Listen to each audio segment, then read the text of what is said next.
ecological communities change over time, and the two processes that basically govern this change are disturbance, sort of these rapid changes which result in destruction of biomass,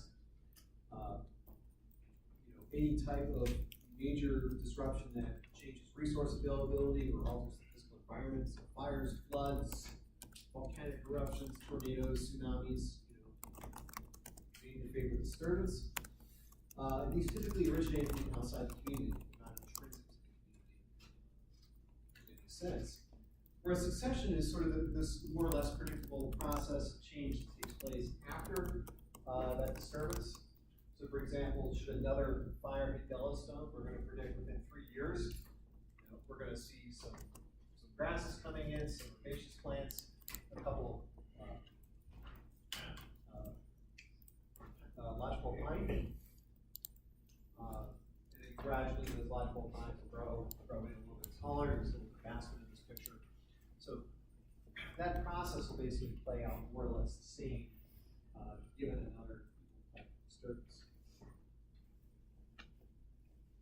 So in this chapter, in semitext, we look at the successional dynamics that take place on carrion or on dead bodies. So think about sort of what the similarities and differences are between successional dynamics in terms of the types of changes we see with vegetation versus the kinds of ecological successional dynamics we see on carrion. In what ways are they the same? In what ways are they different?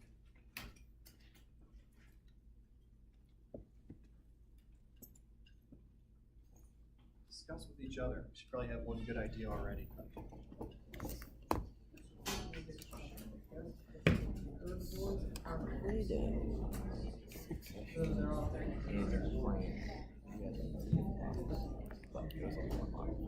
What do you think?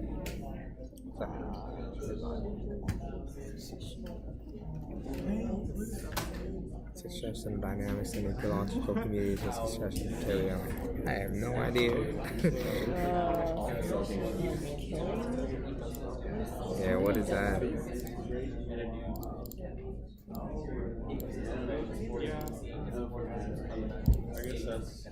What is success? I think carry on is good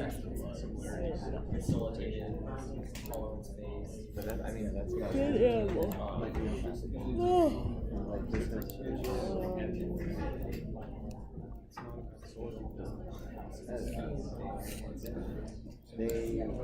What does it say?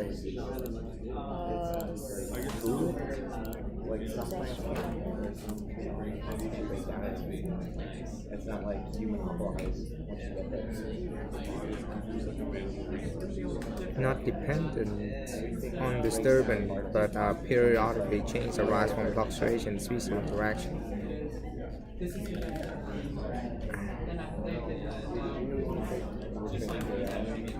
Okay. So basically, one does not depend on the disturbance, but change.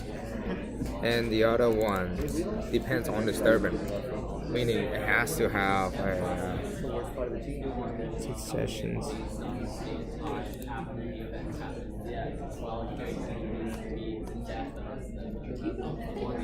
Well, I mean, one has to do plants, one has to do animals. Oh yeah, pigs carry on.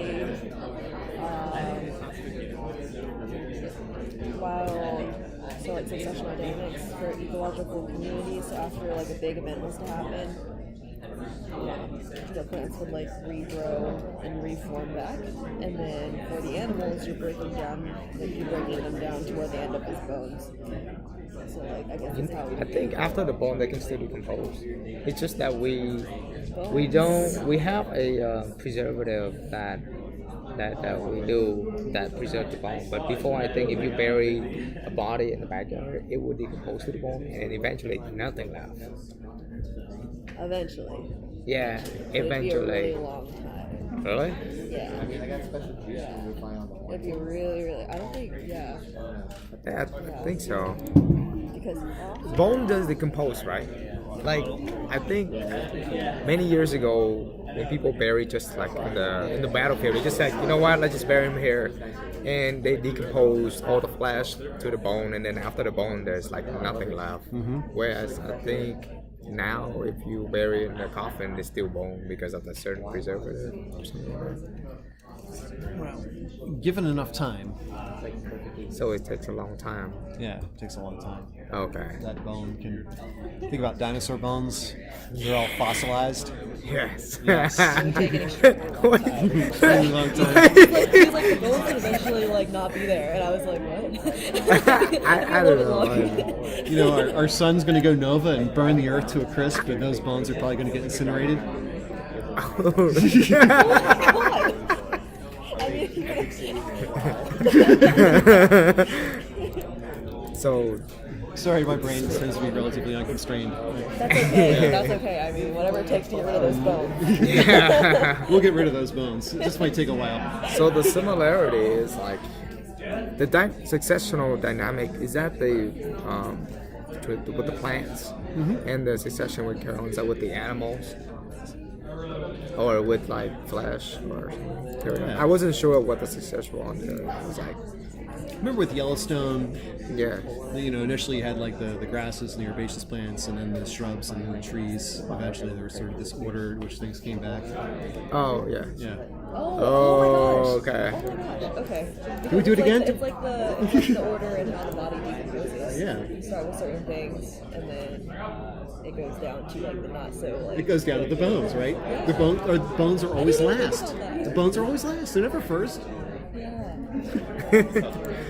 Okay. I did a research paper on human decomp. So Oh, really? like, trying to put it in this is like it's like crazy. Very different. Okay. So what's the difference then? Yeah. We'll see Well, I what the mean, one difference is We'll between put the collective wisdom and see what the differences are. one Okay. is plants and one's animals. We said with like after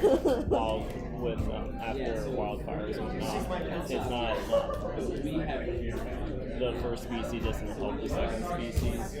Like that used Oh. to be a theory, but Yeah. when you get to decomposition, they do kind of help the next species. They don't do it intentionally. The other species that just Okay. but they'll break it down so much that the next species will break it down further, and so on until it's completely broken down.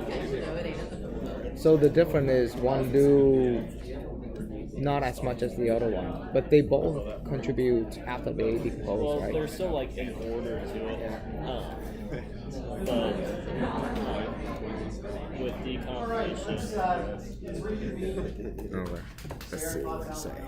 For example, the beginning So, could be like maggots. In what way are there Could be parallels like or similarities between Okay. ecological succession involving vegetation and the sort of the process of succession on carrion? It's a similarity.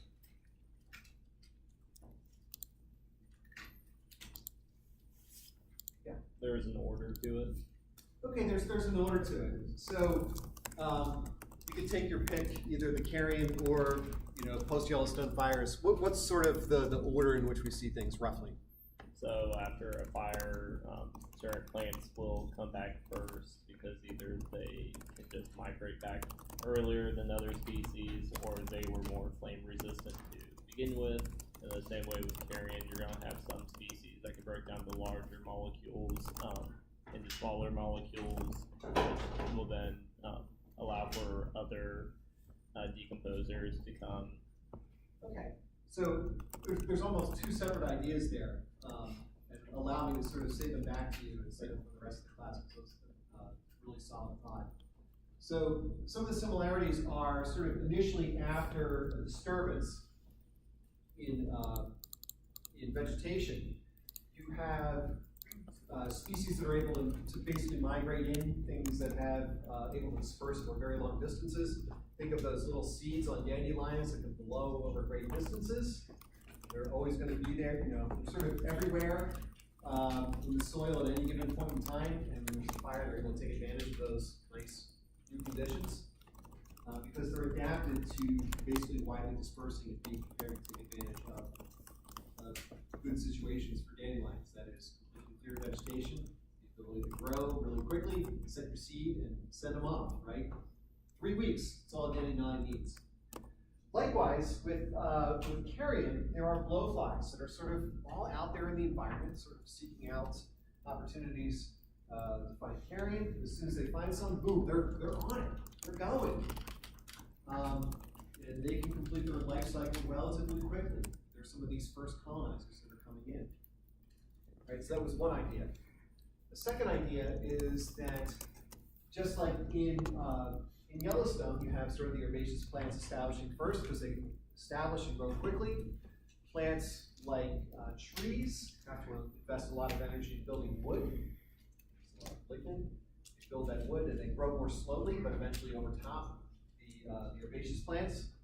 And so while the herbaceous plants might be dominant for the first decade or so, the woody plants will eventually begin to replace them. Likewise on carrion, you have a process where you have these organisms that will come in initially and begin to break down that body a little bit and enable additional species to come in and further accelerate the rate of decomposition on that carcass.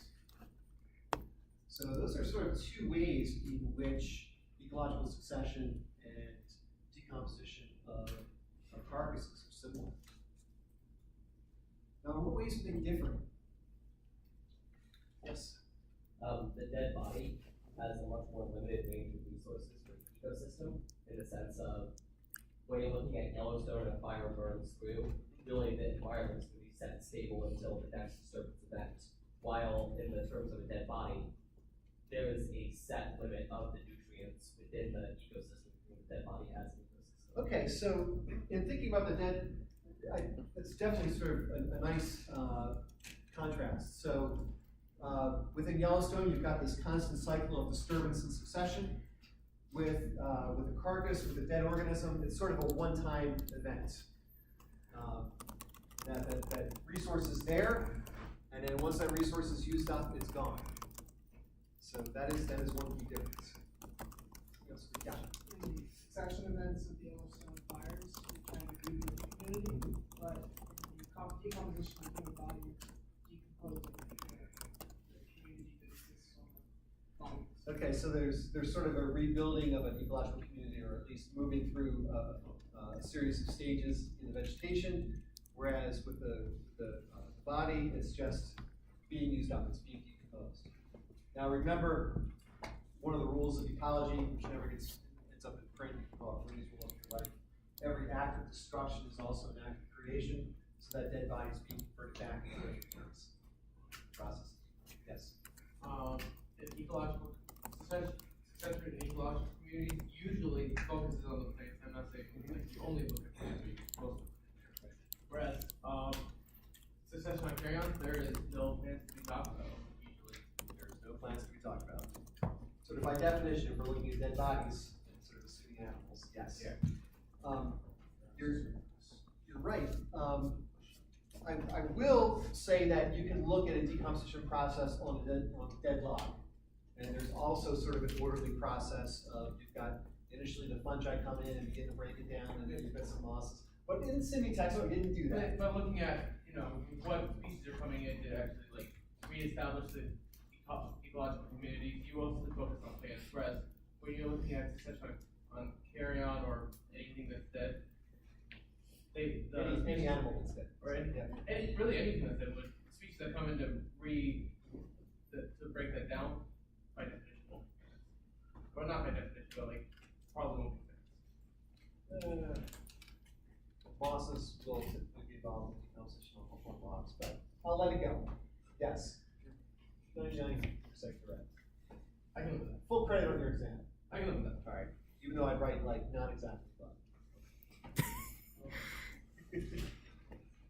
All right. So some similarities, some differences between succession and successional carrion. And it's often useful, I think, to try to find parallels, because in a lot of biology there are these various cross-cutting themes. So regardless of what biology course you're taking, there's probably these linkages between structure and function. Whether you're looking at human anatomy and physiology, whether you're looking at genetics or molecular biology, there are these linkages between structure and function. It's going to go from class to class to class. You can sort of make that initial connection, structure functions linked. Then it starts to get easier as you sort of encounter the concept again, but with sort of different examples. And I think with succession and decomposition here, there's also that linkage. It's not a perfect linkage, but there's still that linkage nonetheless. And if you sort of think through the similarities and differences, it's going to help you understand both processes a little bit more effectively. So,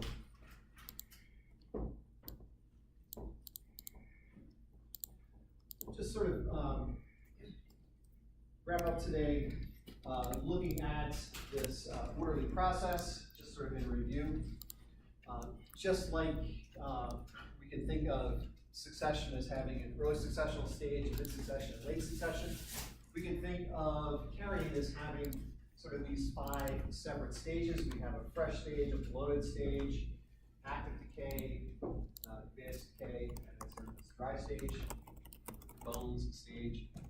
And what we see sort of over each of these particular stages is sort of within the context, sort of put back on that framework of succession. You see that process of facilitation in which one species is changing the resource to make it more, to improve its quality for the next species to come along, often to its own detriment. So initially we have flesh flies and blowflies early on in the fresh stage and the bloated stage. The blowflies basically sort of drop out, and we start getting the flesh, the road beetles and the brain beetles coming in a little bit later. And then finally, after once we're in this really advanced stage, we've got sort of the bone pickers, these skin beetles, sort of in the final stages. So sort of this orderly successional process. One interesting fact about skin beetles: if you were to run a vertebrate museum that is having collections of bones of all kinds of animals, you would have to have a good understanding of this process of decomposition, because often when you have an animal that needs to be prepared for a museum specimen, you don't just sort of get a complete skeleton. You're often start with a dead animal, and you'll move animals through particular chambers where there are these beetle chambers, and sort of the final chamber you move things into is a skin beetle chamber. So you throw the bones in there, let them go for a year or two, sort of take the bones out, and they're basically ready to be articulated and split. We don't have one of these here, but if you ever want to see a skin beetle sort of colony, they have one over at Antioch College, and I know the vertebrate zoologist over there, so let me know and maybe we can set up an opportunity for you to check out this thing if you have that morbid curiosity. Okay, so I understand holidays start tomorrow. Maybe we'll start at 3 o'clock today. This is your last class.